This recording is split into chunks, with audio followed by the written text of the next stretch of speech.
السلام علی خاتم النبیین محمد وعلی آلہ وصحبہ اجمعین اما بعد۔ صدر اجلاس قائد مولانا قاضی اقبال ملا صاحب، اسٹیج پر تشریف فرما علماء کرام، بزرگان دین، جامعہ اسلامیہ کے ناظم، چرچیات کے موضوع پر یہ پروگرام جو آپ کے سامنے ہو رہا ہے کرنے کے لیے یہ کوشش آپ کے اس قصبے سے شروع ہو رہی ہے، میں سمجھتا ہوں کہ بہت ہی تاریخی قدم ہے، بہت مبارک قدم۔ ابھی اس پروگرام کے آغاز میں قرآن پاک کی چند آیتیں تلاوت کی گئیں، ان کا ترجمہ بھی آپ کے سامنے پیش کیا گیا۔ قرآن پاک میں جتنی صفائی کے ساتھ، جتنی تاکید کے ساتھ سود اور سودی نظام کی مذمت کی گئی ہے، اور اللہ جل شانہ نے جس لب و لہجے میں سودی نظام کو قائم کرنے والوں، سود لینے والوں کے تعلق سے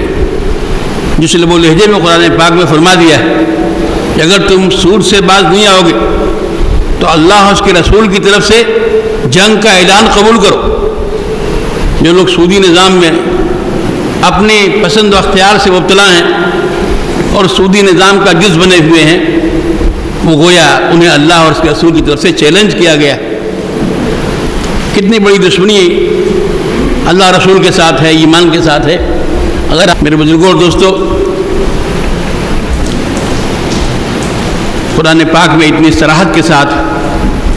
اور اس قدر وضاحت کے ساتھ شاید ہی کسی چیز کی مذمت کی گئی ہو۔ شرک تو شرک ہے، صرف قرآن اس کی مذمت سے بھرا ہوا ہے، لیکن کسی عمل کے تعلق سے اتنی سخت مذمت اور اتنا سخت چیلنج اللہ کی طرف سے آپ کو نہیں ملے گا۔ اور بات یہ ہے کہ اسلام نے ہم کو نہ صرف ایک ہی عقیدہ سکھایا ہے، نہ صرف ہم کو اس نے صرف عبادات سکھائی ہیں، اس نے ہم کو زندگی گزارنے کا پورا طریقہ دیا ہے۔ ہم کیسے کمائیں، کیسے رہیں، کیا برتاؤ کریں اپنے گھر والوں کے ساتھ، پڑوسیوں کے ساتھ، کیا حقوق ایک دوسرے پر ہیں، زندگی کے ہر شعبے کے بارے میں اسلام نے ہم کو رہنمائی کی۔ حضرت سلمان فارسی رضی اللہ عنہ کا واقعہ جو صحاح میں درج ہے کہ ان سے کسی غیر مسلم نے کہا، کسی مشرک نے کہا یا یہودی نے کہا کہ تمہارے نبی کیسے ہیں؟ وہ تو تم کو استنجا کا ڈھنگ سکھاتے ہیں، استنجا ایسے کرو، 3 ڈلے کا استعمال کرو، 5 ڈلے کا استعمال کرو۔ گویا کہ ایک طرح سے استہزاء و مذاق کے انداز سے اس نے یہ بات کہی۔ حضرت سلمان فارسی نے بڑے فخر کے ساتھ فرمایا کہ اللہ کا بے شمار شکر و احسان ہے کہ اس نے ہم کو ایسا نبی عطا فرمایا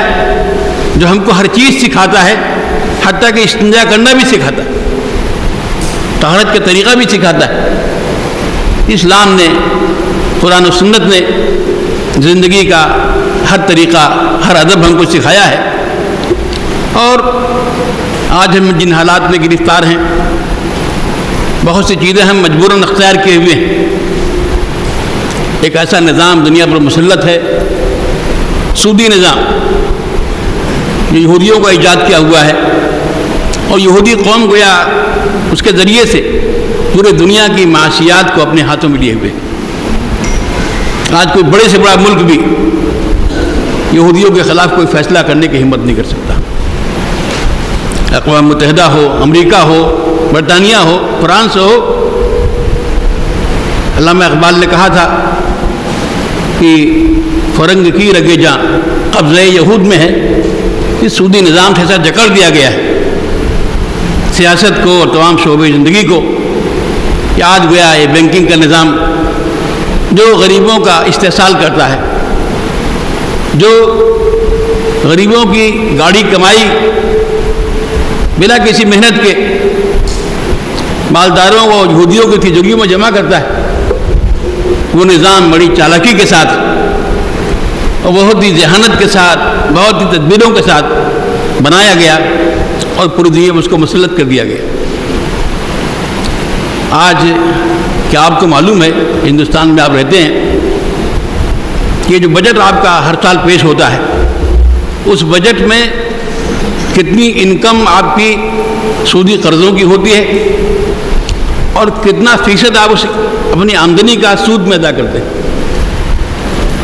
مجھے 7 سال پہلے کی بجٹ کی تفصیل میرے سامنے تھی، میں نے اس کا مطالعہ کیا،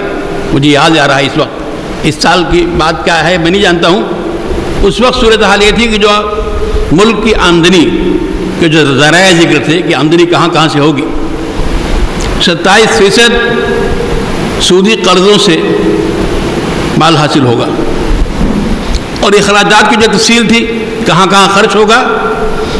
24% اس بجٹ کا سود ادا کرنے میں۔ وہ یہ 27% جو انکم آپ کو ہوئی ملک کو سودی قرض سے، اس میں 24% آپ نے واپس کر دیا، سود دیا، سود چڑھتا چلا جا رہا ہے۔ اور میں سمجھتا ہوں کہ شاید اب یہ صورتحال یہ ہوگی کہ جتنا آپ سودی قرض لے رہے ہیں وہ سارے کے سارا آپ سود میں دے دے رہے ہیں، ہر سال سود بڑھتا چلا جا رہا ہے۔ یہ ہندوستان کی صورتحال ہے، اور ملکوں کی بات چھوڑیے۔ اللہ اس کے رسول نے جو سودی نظام پر پابندی عائد کی ہے، اس کی مذمت کی ہے، تو محض ایک دینی وجہ نہیں، معاشی بنیاد ہے اس کی، کہ آج سودی نظام نے ایسا جکڑ رکھا ہے کہ غریب سے غریب ہوتا چلا جائے گا، اور مالدار سے مالدار ہوتا چلا جائے گا۔ مالداروں کی دولت کی تھا نہیں ہوگی، غریبوں کی غربت کی کوئی انتہا نہیں ہوگی، کوئی توازن نہیں ہوگا، بیلنس نہیں ہوگا لوگوں کی آمدنی میں، اس کے خرچ میں اور لوگوں کے حالات میں۔ میرے بزرگوں اور دوستوں، ہمیں خود پہلے تیار ہونا چاہیے۔ ہمیں صرف اس بنیاد پر نہیں کہ قرآن پاک میں اس کی مذمت ہے، حدیث میں اس کی مذمت ہے، رسول اللہ صلی اللہ علیہ وسلم نے سودی معاملات کے بارے میں، سود لینے والا، دینے والا، لکھنے والا، واسطہ بننے والا، سب پر لعنت فرمائی، اور سود لینے کو اتنا بدترین قرار دیا گیا ہے جیسے اپنی ماں کے ساتھ اتنی بار بدکاری۔ تو افسوس یہ ہے کہ ہم جس اقتصادی نظام کا حصہ بنے ہوئے ہیں، جو ہم پر مسلط ہے، اور اس کی بنیاد پر اب گویا اس کی شناخت بھی ذہنوں سے نکلتی چلی جا رہی، اس کی برائی، اس کی خرابی، وہ بھی ہم بھولتے چلے جا رہے ہیں، جبکہ ہماری ذمہ داری بنتی ہے کہ جہاں تک ممکن ہو، جہاں تک ہو سکے، اس سودی سسٹم سے آزاد ہونے کی ہم کوشش کریں۔ ایسا نہیں ہے کہ سودی نظام کے بغیر دنیا چل نہیں سکتی ہے، اقتصادیات کا نظام ٹھپ ہو جائے گا، نہیں۔ ماہرین اقتصادیات نے یہ بات خود لکھی۔ ابھی جب کچھ دنوں پہلے آپ نے سنا ہوگا کہ پرانے سے پرانے بینک سب زمین پہ آ گئے، دیوالیہ ہو گئے۔ ان بینکوں کو سنبھالنے کے لیے ان ملکوں کو بڑی سے بڑی دولت میں جھونکنی پڑی، غریبوں کی کمائی، ملک کی آمدنی، اس کا بڑا حصہ ان بینکوں کو سنبھالنے میں لگا دیا گیا، جو بینک گویا یہودیوں کی تجوری بھرتے ہیں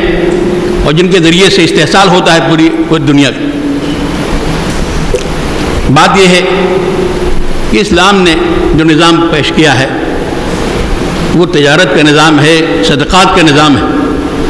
انسانوں سے ہمدردی کا نظام ہے۔ اس کے مقابلے میں جو ابلیسی نظام ہے وہ نظام ہے سود کا، استحصال کا، کہ غریبوں کی غربت کا استحصال کیا جائے۔ اور آپ جب تجزیہ کریں گے، یہ وقت نہیں ہے اس کا کہ تفصیل سے گفتگو کروں آپ سے کہ اس بینکنگ کے نظام اور سودی نظام کی بنیاد پر کیا کیا برے اثرات پڑ رہے ہیں معیشت پر، اور دنیا کہاں جا رہی۔ قرآن پاک نے کیا تعبیر فرمائی ہے، یمحق اللہ الربا ویربی الصدقات، کہ اللہ تعالیٰ سودی نظام کو گویا محاق سے مبتلا کریں گے. محاق کہتے ہیں کہ سورج یا چاند گہن ہو جائے، گہن لگ جائے اس کو، کہ چمک دمک اس کی اچانک غائب ہو جائے گی اور لوگوں کو نظر آئے گا کہ نظام زمین پہ آگے وہ ہو گیا. اس کے بجائے جو نظام صدقات پر مبنی ہوگا، غریبوں کی امداد اور ہمدردی، انسانوں کے تعاون پر مبنی ہوگا، وہ نظام پھلے پھولے گا، اس میں ترقی حاصل ہوگی. اللہ کا فضل ہے کہ اب بغیر سود کے بینکنگ کا قیام، مالیاتی اداروں کا قیام صرف خواب نہیں ہے، نظریہ نہیں ہے. دنیا کے مختلف ملکوں میں یہ نظام چل رہا ہے. ایک بات کی وضاحت میں کر دوں، ہمارے دوست ڈاکٹر سعید صاحب نے جو تفصیلات پیش کی ہیں، جو انہوں نے کام کیا ہے، اس کام سے چونکہ میں واقف ہوں زمانے سے. انہوں نے جو خاکہ تیار کیا گویا بلا سود مالیاتی ادارے کا، بینکنگ کی بات میں ابھی آپ کے سامنے لاؤں گا. ہندوستان کا جو موجودہ قوانین ہیں، ان موجودہ قوانین کی موجودگی میں بینکنگ اسلامی ممکن نہیں. اسلامی بینکنگ کا امکان ابھی نہیں ہے جب تک قوانین میں تبدیلی نہ آ جائے. بینک جو ہے جس کو بینک کہا جاتا ہے، اس کا کام صرف یہ ہے، بنیادی کام سودی قرضے حاصل کرنا اور سودی قرضے فراہم کرنا. بینک کو اس کی اجازت نہیں ہے کہ وہ خود کوئی تجارتی عمل کرے، کوئی بزنس کرے، تجارت کرے. اس کا اختیار بینک کو نہیں. یہ جو آپ کام کرنے جا رہے ہیں یہ بینکنگ نہیں ہے. دراصل یہ گویا میوچل فنڈ کے انداز کا، سوسائٹی کے انداز کا، کوآپریٹو سوسائٹی کے انداز کا اس قانون کے دائرے میں آپ کر رہے ہیں. اور بینکنگ کو آپ نے اس لیے چھوڑا ہے کہ ابھی جو موجودہ قانونی ڈھانچہ ہندوستان کا ہے، اس کی موجودگی میں اس میں تبدیلیاں لائے بغیر اسلامی بینکنگ ممکن نہیں. کوششیں اس کے لیے ہو رہی ہیں، پیروی ہو رہی ہے، اور وہ لوگ محسوس کر رہے ہیں یہاں کے خود ماہرین اقتصادیات کہ اسلامی بینکنگ ایک بڑا ذریعہ ہے دولت کو ملک میں لانے کا. اس کا استعمال ہونا چاہیے. اب جو کہ بھاجپا مرکز میں آ گئی ہے تو فی الحال تو بظاہر اس کے امکان کم ہے، لیکن ان کے ماہرین اقتصادیات یہ محسوس کرتے ہیں کہ اب اس کی ضرورت ہے کہ جب برطانیہ میں، امریکہ میں، کینیڈا میں اسلامی بینکنگ ہو سکتی ہے، ان ملکوں نے برطانیہ میں خاص طور سے تبدیلی کی، اپنے قوانین میں تبدیلی کی اور اس کی بنیاد پر وہاں اسلامی بینک قائم ہے اور کام کر رہے ہیں، کامیاب ہے. تو یہاں یہ ہمارا ملک ہندوستان، جہاں اتنی بڑی آبادی مسلمانوں کی ہے، اور یہ نظام، اقتصادی نظام صرف مسلمانوں کے واسطے نہیں. اسلام تو یہ سمجھتا ہے کہ سارے انسانوں کے لیے سود سے نجات دینا، سود سے پاک کرنا ملک کو، یہ محض مسلمانوں کی خدمت نہیں ہے، اس پورے ملک کی خدمت ہے، سارے انسانوں کی خدمت ہے. اس ملک کو ترقی کے راستے پہ لے جانا ہے. اس طرح سے اس تحریک کو ہم کو لے کے آگے بڑھنا ہے. اور ہمارے ڈاکٹر سعید صاحب نے جو عملی طور سے بینکنگ کے نظام میں سے گزرے ہیں، ملازمت کی ہے، ان چیزوں کو سیکھا ہے، ان میں جذبہ پیدا ہوا. انہوں نے اسلامی جو اصول تجارت ہیں اس کی بنیاد پر ایک خاکہ تیار کیا جو قابل عمل. ان کی خواہش ہوئی کہ علماء اس کو چیک کر لیں، اس کو دیکھ لیں، جہاں اس میں خامی اس کی اصلاح فرمائیں. انہوں نے حضرت مولانا علی میاں رحمۃ اللہ علیہ سے بھی رابطہ کیا، حضرت مولانا قاضی مجاز الاسلام صاحب رحمۃ اللہ علیہ سے بھی رابطہ کیا. قاضی مجاز الاسلام صاحب رحمۃ اللہ علیہ کی شخصیت محتاج تعارف نہیں ہے، اور میں سمجھتا ہوں کہ اس صدی میں جو چند ممتاز ترین فقہا اس ملت کو نصیب ہوئے ہیں، اس میں قاضی صاحب رحمۃ اللہ علیہ، ان کی ذہانت، ان کا تفقہ مثالی تھا. قاضی صاحب رحمۃ اللہ علیہ نے یہ نہیں کہا کہ بھائی تم بینک کے آدمی ہو، تم عالم، تو کیسے ایسے کام کرو گے. ان کی خاص بات یہ تھی کہ نوجوانوں کو آگے لانا، ان سے کام لینا، ہمت افزائی کرنا. ان کا ٹھیک ہے، تم نے تیار کیا، اس کو ہم دیکھیں گے، پورا چیک کریں گے ہم. چنانچہ سعید صاحب کی دعوت پر قاضی صاحب رحمۃ اللہ علیہ اور قاضی صاحب نوازش میرے اوپر تھی، اور بس فرماتے تھے، حکم دیا کہ تم کو بھی چلنا ہے۔ ہم دبئی گئے اور وہاں پورا ہفتہ قیام کر کے جو بھی ان کا خاکہ تھا ہر باہر پڑھ کر ہر چیز پہ بحث کر کے گفتگو کر کے، ہم دونوں بھی تھے، وہاں کے علماء کچھ مولانا عبد الودود منیری اور کچھ اور حضرات بھی اس میں شریک ہوا کرتے تھے، کچھ بینکنگ کے لوگ بھی ہوا کرتے تھے۔ پورے ہفتہ ڈسکشن کیا، گفتگو کی، مناقشے کیے، تبدیلیاں تجویز کی کہ یہاں یہ غلطی ہے، یہاں یہ صحیح نہیں ہے، اس طرح کر دیجئے۔ پورا مطالعہ اس کا کیا گیا۔ پھر ان مشوروں کی روشنی میں دوبارہ انہوں نے اس کو پھر مرتب کیا، دوبارہ ترتیب دی اس کام کو، اور پھر اپنے اس کام کو لے کے پھلوالی شریف پٹنہ آئے۔ قاضی صاحب رحمۃ اللہ نے مجھے بھی بلایا گیا، وہ آ رہے ہیں، آپ کو بھی اس میں شریک ہونا ہے مکمل۔ چنانچہ میں ایک ہفتہ پھر وہاں جا کے پٹنہ جا کے رہا۔ قاضی صاحب رحمۃ اللہ علیہ، ہمارے سریا کے علماء وہ بھی شریک تھے اس میں۔ ہم لوگوں نے دوبارہ پھر ہر چیز کو دیکھا، چیک کیا، اور جب اطمینان ہو گیا اس ہر چیز کے صحیح ہونے پر، تب قاضی صاحب رحمۃ اللہ علیہ نے مقدمہ لکھا اس کے اوپر، جس کا کچھ حصہ ابھی پڑھ کے آپ کو سنایا گیا ہے پورے اطمینان کے بعد۔ اور قاضی صاحب رحمۃ اللہ علیہ کے اس مقدمے ہی کی بنیاد پر حیدر بن علی میاں رحمۃ اللہ علیہ نے اس پر مقدمہ لکھا کہ ہمارے ملک کے نامور فقیہ اور مفتی حضرت مولانا قاضی مجاہد صاحب نے اس کو پورا دیکھا ہے دوسرے علماء کے ساتھ، مجھے پورے اطمینان ہے کہ یہ خاکہ صحیح ہے۔ پھر مولانا علی میاں رحمۃ اللہ علیہ نے بھی اس پر مقدمہ لکھا اور وہ کتاب شائع ہوئی۔ تو بہرحال ایک لمبی محنت ان کی ہے، اللہ ان کو جزائے خیر عطا فرمائے۔ اور اب اس خاکے کو جو عملی شکل دینے کا انہوں نے ادا کیا ہے، ان میں ایک جذبہ ہے، ایک ولولہ ہمت ہے کہ جو خاکہ بنایا گیا وہ خاکہ ہی نہ رہ جائے، بلکہ عملی طور پر اس کو ہم اس طرح سے کریں کہ لوگ اس سے جڑیں، اسلامی معیشت یہاں ہموار ہو، آگے بڑھے، کم سے کم سود کے لعنت سے ہمارا معاشرہ جتنا ممکن ہو پاک ہو سکے، اور جو سہولتیں بعض بینکوں سے فراہم ہوتی ہیں اس کے بجائے ہم اس ادارے کے دیے سہولتیں حاصل کریں، اپنی رقموں کو اس میں ڈالیں، مضاربہ کی بنیاد پر، شرکت کی بنیاد پر، اجارے کی بنیاد پر، اس طرح کی جو اسلامی جو طریقے ہیں مال کی افزائش کے، تجارت کے، ان کی بنیاد پر گویا اس ادارے کو آگے بڑھایا جائے۔ اور جب انہوں نے اس خواہش کا اظہار کیا کہ اس کو ہم شروع کرنا چاہتے ہیں، اور مجھ سے دلی آ کر کے ملاقات کی، ہم لوگ وہاں ایک میٹنگ تھی، جمع تھے، مولانا خالد سیف اللہ صاحب بھی تھے، میں بھی تھا۔ مولانا خالد سیف اللہ صاحب اس کام میں شریک نہیں تھے اس مرحلے میں، میں ان کو خود لے کے گیا ان کے پاس کہ دیکھیے اگر آپ کے چچا حیات ہوتے وہ سرپرستی فرماتے، یہ سارا کام ان کی نگرانی میں ہوا ہے، اب آپ کو اس کام کی نگرانی کرنی ہے، میں بھی ہوں، آپ بھی ہیں، اور جو علماء ہوں گے انشاءاللہ، اس لیے کہ ہر مرحلے میں نگرانی کی ضرورت ہے۔ تو انہوں نے کہا ٹھیک ہے، مولانا بھی تیار ہو گئے انشاءاللہ، ہم اس کے لیے راضی ہیں۔ ہمارے ایک اور دوست ہیں، بڑے صاحب علم ہیں، لندن میں ہیں، مفتی برکت اللہ صاحب قاسمی، وہ کئی بینکوں میں شریعہ ایکسپرٹ کی حیثیت سے کام کرتے ہیں، وہ بھی اس پر تیار راضی ہوئے۔ تو اس طریقے سے ہم نے کہا ٹھیک ہے بھائی، آپ اس کام کا آغاز کیجئے، جو چیزیں جو طریقہ کار اس وقت تجویز کیا گیا تھا ان کو پر عمل کیجئے، ان کو نافذ کیجئے۔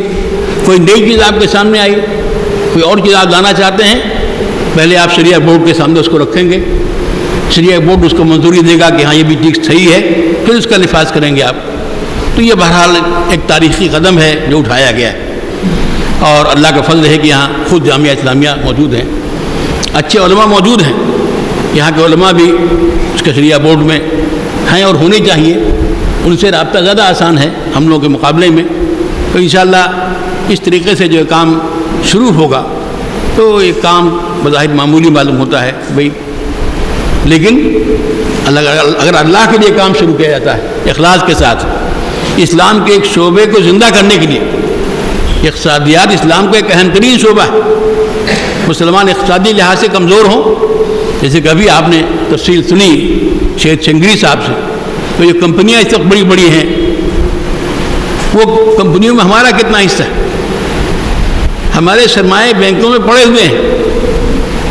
مسلم ممالک کے سرمایہ، حکومتوں کے سرمایہ اور مالداروں کے سرمایہ، امریکہ کے بینک میں، برطانیہ کے بینک میں، سوئٹزرلینڈ کے بینک میں بہت بڑی مقدار میں وہ سرمایہ پڑا ہوا ہے،